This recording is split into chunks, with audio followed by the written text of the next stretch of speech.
Olá, hoje é segunda-feira, 4 de agosto de 2025 e este é a nossa segunda edição do dia. E o foco desta edição é bem direto, né?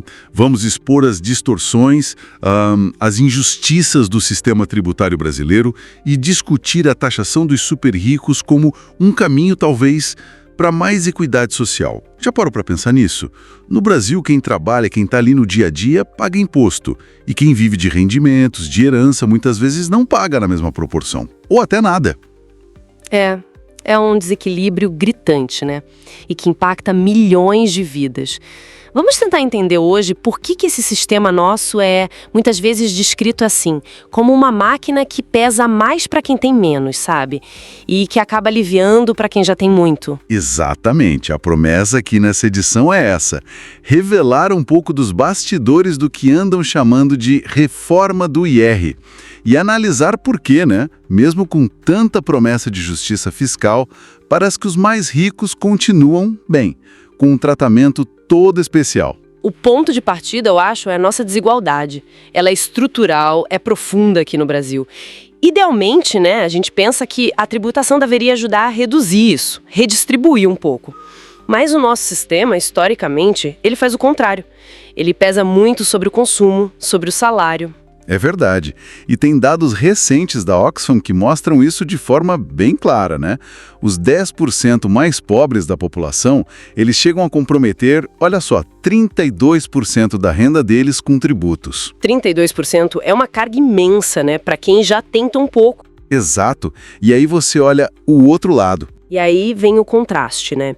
O 0,1% mais rico, esse pessoal compromete só 10% da renda. 10%. Uma diferença brutal. É a tal da regressividade na prática, né? Quem ganha menos paga proporcionalmente muito mais imposto do que quem está lá no topo. O imposto acaba pesando mais no bolso de quem tem menos dinheiro para gastar. E a Oxfam Brasil até ressalta um ponto importante. Essa carga maior ainda recai desproporcionalmente sobre pessoas negras e mulheres que, infelizmente, ainda estão mais concentradas nas faixas de renda mais baixas. E um ponto que é chave para entender essa distorção toda é a isenção de imposto de renda sobre lucros e dividendos.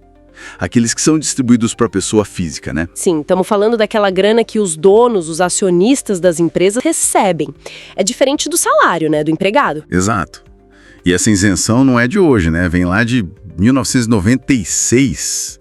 Lei 9.249, o governo FHC. Já são quase o quê? 3 décadas disso. Quase 30 anos. E o resultado prático disso é que um grande empresário, um grande acionista que recebe milhões, às vezes bilhões em dividendos, pode acabar pagando proporcionalmente bem menos imposto sobre essa renda toda do que, por exemplo, uma professora paga sobre o salário dela. Isso colocou o Brasil numa situação bem peculiar, né, no cenário internacional. Quase um paraíso fiscal interno para esse tipo de renda, a renda do capital. Um paraíso fiscal interno. É uma boa definição. E a proposta que está aí agora, na mesa, de taxar esses lucros e dividendos, fala numa alíquota máxima de 10%. Isso resolve a questão? Parece pouco, não? Fascinante, para não dizer irônico. A nossa própria legislação, a lei brasileira, considera um país como paraíso fiscal se ele tributa lucros com uma alíquota abaixo de 17%. Espera aí, 17%? 17%. Então, quando se propõe um teto de 10% aqui para os dividendos, na prática, a gente estaria meio que oficializando um tratamento de paraíso fiscal para os super ricos, aqui mesmo, dentro do Brasil. É isso que a comparação sugere. Nossa. Quer dizer, a gente cria nosso próprio paraíso fiscal interno por lei. Enquanto isso, acontece lá no topo, né? A base da pirâmide, o trabalhador comum, sente outro aperto, a tabela do imposto de renda. Aquela que incide sobre o salário. Exato. Fontes sindicais, por exemplo, falam numa defasagem que passa de 150%. 150%. É muita coisa. Isso significa, na prática, que a inflação foi comendo, né, o limite de isenção ao longo dos anos. E hoje, uma pessoa que ganha, sei lá, R$3.000 por mês, já entra numa faixa de contribuição, já paga o imposto que pesa no orçamento, perde poder de compra. Exato. E as empresas, como ficam nisso? Pois aí vale olhar também para as empresas, porque embora a gente fale muito da alíquota nominal do imposto de renda para pessoa jurídica, que pode chegar a 34%, que parece alta, mostram estudos como os do Observatório de Política Fiscal da FGV-IBRE, mostram que a alíquota é efetiva média, o que elas pagam de fato depois de todas as deduções, benefícios fiscais, etc., fica bem menor, coisa de 18% em média. 18%. Abaixo da média global, então. Sim, abaixo da média global, por conta de todo um sistema de deduções e incentivos. E os números sobre os bilionários mesmo, aqueles do topo, são ainda mais reveladores, né? Dados que vieram do próprio Ministério da Fazenda, informações que o Jornal de Brasília compilou, sugerem que a alíquota efetiva de imposto de renda que eles pagam varia bastante, claro, dependendo de como a renda entra, mas fica ali entre 2,54% e uns 13,64%. Bem abaixo. Muito abaixo de um trabalhador de classe média, né? Que pode facilmente ter uma alíquota efetiva passando dos 20%, 25%. Realmente, os números escancaram esse desequilíbrio. Fica bem claro, né? O debate sobre a justiça fiscal é complexo, tem muitas camadas, muitas nuances. Com certeza. Bom, vamos fazer uma pequena pausa agora, iremos para um breve intervalo, mas não saia daí, voltamos já.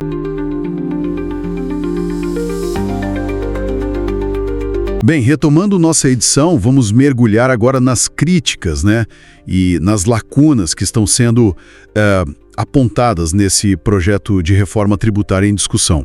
Um ponto que eu acho que salta aos olhos é a questão da tabela do imposto de renda. Quer dizer, a proposta até mexe ali para quem ganha até R$5.000, mas parece não encarar de frente a distorção histórica, não é verdade? Exatamente. O que acontece, na verdade, é uma defasagem acumulada, assim, gigantesca. Ou seja, o quanto a tabela deixou de ser corrigida pela inflação desde 1996. É muito tempo. Nossa. Estamos falando de mais de 154%, segundo os cálculos do Sindifisco e também da Contracult. Para a gente ter uma ideia, a faixa de isenção hoje já deveria estar ali perto de R$6.784. Quase R$7.000. Sim. O Sindifisco até sugere uma correção imediata, tá? Coisa de 15,78% só dos últimos 3 anos.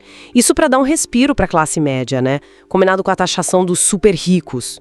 Mas assim, convenhamos, é mais um ajuste pontual do que uma solução realmente estrutural para o problema. Entendi. E essa questão de quem paga a conta, né, nos leva a outra crítica bem forte. A manutenção de certos privilégios. Você mencionou o agronegócio, por exemplo. Continua com regras bem favoráveis. Como fica isso na prática? Pois é, as isenções significativas, elas permanecem. Para pessoas físicas com atividade rural, por exemplo, só 20% dos rendimentos são considerados tributáveis. 20%. Só isso. É uma proteção, digamos, considerável para um setor economicamente muito poderoso, o que levanta, claro, questionamentos sobre a equidade do sistema todo. Faz sentido. E falando em tempo, em timing, outro ponto que gera debate é quando algumas dessas mudanças de fato entram em vigor. A taxação de lucros e dividendos, por exemplo, ela tem um prazo específico, certo? Sim, e aí entra um fator que, olha, muitos consideram estratégico. A tributação sobre lucros e dividendos só vai valer mesmo para o que for gerado a partir de janeiro de 2026. Só em 2026? Na prática, a arrecadação disso só chega em 2027, que, curiosamente, é um ano eleitoral. Enquanto isso, a população de menor renda, essa sim, já pode sentir o impacto de outras partes da reforma já em 2026. Coincidência? Bem, fica a pergunta no ar, né? Interessante essa dinâmica. E tem também a discussão, talvez um pouco menos evidente para o grande público, sobre as alíquotas de imposto para as empresas.